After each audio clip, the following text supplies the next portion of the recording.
अस्सलाम वालेकुम, मेरा नाम डॉक्टर अवैस अनवर है और सेकेंड ईयर बायोलॉजी के अंदर हमने बात करनी है चैप्टर नंबर 5 के एक टॉपिक की जिसका नाम है एम्ब्रियोनिक इंडक्शन।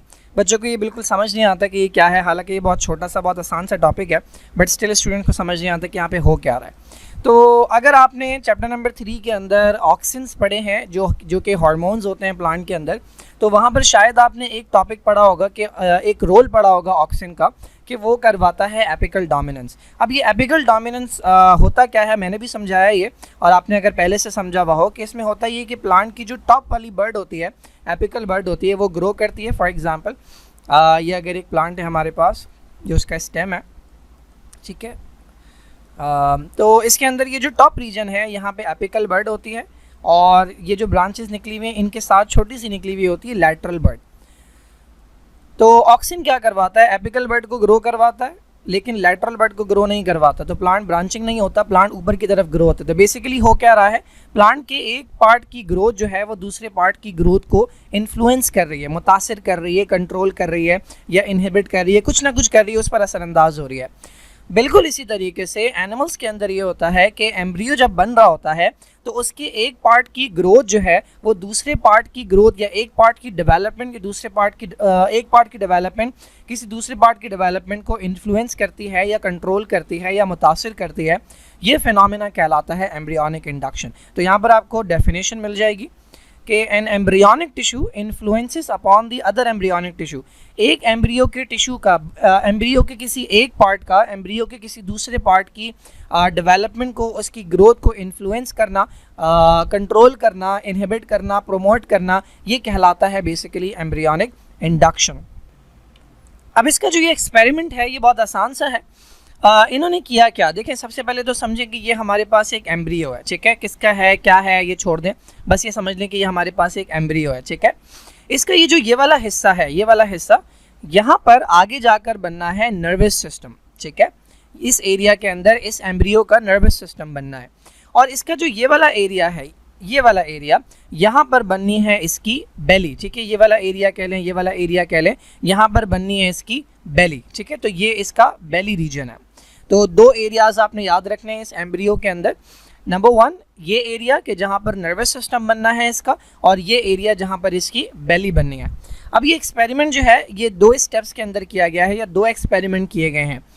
पहले एक्सपेरिमेंट के अंदर इन्होंने क्या किया, इसका वो एरिया कि जहाँ पर बनना था नर्वस सिस्टम, ठीक है, वहाँ से इन्होंने क्या किया, वो लेयर जो नर्वस सिस्टम बनाती है उस लेयर को हम नाम देते हैं एक्टोडर्म का। अगर आपने डेवलपमेंट ऑफ चिक पढ़ा हो तो मैंने उसमें ये क्रॉस सेक्शन समझाए हैं।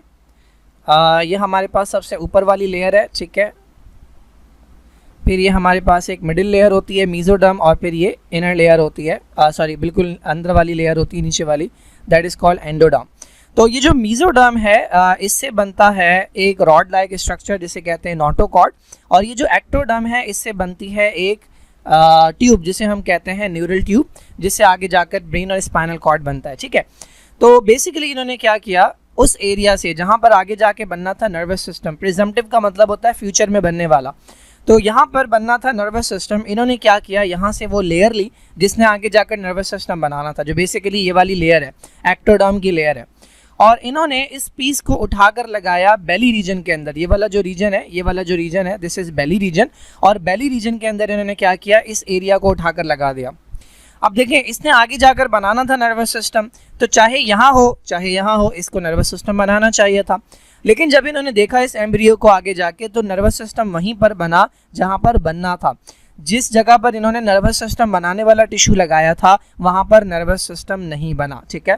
तो न्यूरल टिश्यू जो है वो फेल हो गए to develop at the ectopic side. Ectopic कहते हैं नॉर्मल से हट के। नॉर्मल साइड कौन सी है नर्वस सिस्टम की, ये वाली, यहाँ पर लगाया है, तो ये नर्वस सिस्टम के लिए एक्टोपिक साइड हो गई, तो नर्वस सिस्टम उस एक्टोपिक साइड पर नहीं बना। इट मेक्स सेंस, जहाँ पर नर्वस सिस्टम बनना चाहिए वहीं पर बनना चाहिए था, वहीं पर बना, दूसरी जगह अगर आप टिश्यू लगा भी दें तो नहीं बना, ठीक है। अब दूसरे एक्सपेरिमेंट के अंदर इन्होंने क्या किया, अब की बार इन्होंने वो वाली लेयर नहीं ली जिससे नर्वस सिस्टम बनता है, वो लेयर होती है ये ऊपर वाली जिसका नाम है एक्टोडर्म। इन्होंने वो वाली लेयर ली जो इसके नीचे थी। ये जो रॉड लाइक स्ट्रक्चर है जिसे आप कहते हैं नोटोकॉर्ड, इन्होंने इसका कुछ हिस्सा काटा, तो इन्होंने नोटोकॉर्ड का हिस्सा काटा और नोटोकॉर्ड का हिस्सा काट के लगाया दोबारा से बेली रीजन के अंदर, ठीक है। बेली रीजन में से हटाई ऊपर वाली लेयर, उसके अंदर डाला नोटोकॉर्ड का हिस्सा और उसके ऊपर दोबारा लगा दी ये वाली लेयर। इसके बाद जब इन्होंने देखा तो इन्हें इस बेली रीजन के अंदर नर्वस सिस्टम बनता हुआ नज़र आ गया।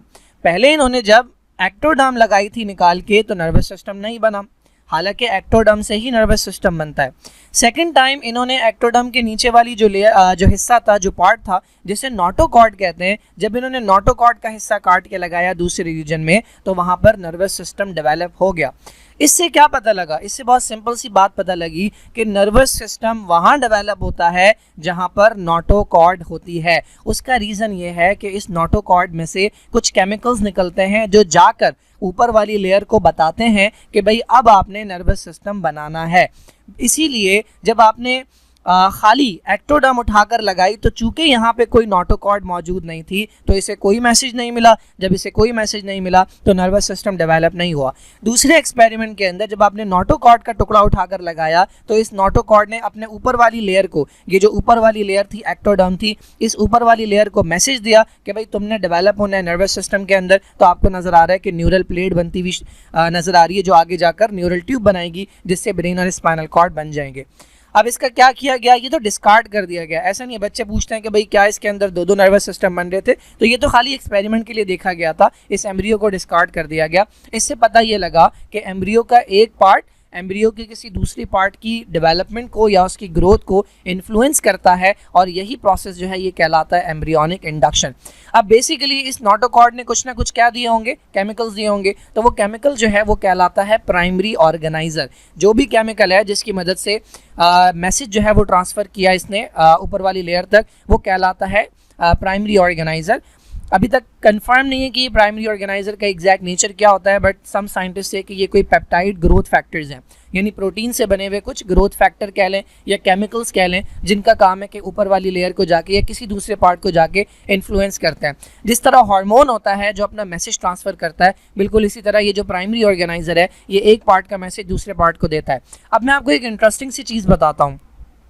आपने जब डेवलपमेंट ऑफ चिक पढ़ी थी तो आपने पढ़ा था कि इनिशियली दो लेयर्स होती हैं, एक को हम कहते हैं एपीब्लास्ट और एक को हम कहते हैं हाइपोब्लास्ट। तो ये वाली डिस्क थी, इस डिस्क के अंदर आपको नज़र आ रहा था कि ऊपर वाली लेयर जो है ये एपीब्लास्ट है और नीचे वाली लेयर जो है ये हाइपोब्लास्ट है, ठीक है। उसके बाद आपने देखा कि इन दो लेयर से तीन लेयर्स बनी।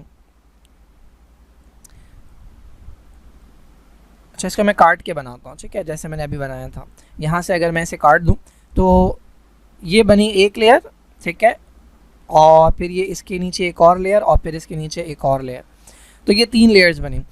पहले ये दो लेयर्स कहलाती थी एपीब्लास्ट और हाइपोब्लास्ट। उसके बाद जब ये तीन लेयर्स बनी तो अब इनको एपी और हाइपो नहीं कहते, इनके लिए नाम थे एक्टोडर्म, मेसोडर्म और एंडोडर्म।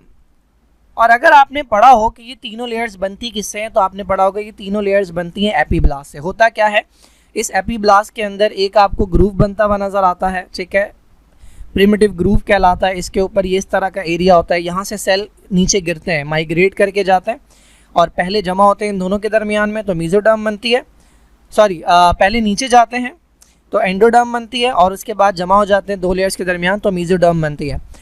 तो बेसिकली पूछने वाली बात यह है कि जब बनने ही तीनों सेल्स तीनों लेयर्स जब बननी ही एपीब्लास्ट से थी तो हाइपोब्लास्ट का रोल क्या है? तो बेसिकली ये जो गड़ा बनता है, ये जो ग्रूव बनता है, इसके लिए मैसेज आता है कहाँ से? हाइपोब्लास्ट से। तो सपोज कर लें कि किसी एम्ब्रियो में से आप ये गड़ा बनने से पहले हाइपोब्लास्ट हटा दें। अगर आप हाइपोब्लास्ट हटा देंगे तो कभी भी ये गड़ा नहीं बनेगा और जब तक ये गड़ा नहीं बनेगा तब तक सेल माइग्रेट करके नीचे नहीं जाएंगे और जब तक सेल माइग्रेट करके नीचे नहीं जाएंगे तब तक ना एंडोडर्म बनेगी और ना मेसोडर्म बनेगी। तो बेसिकली हो क्या रहा है, एम्ब्रियो का कोई एक पार्ट किसी दूसरे पार्ट की डेवलपमेंट को इन्फ्लुएंस कर रहा है। So these processes are known as embryonic induction.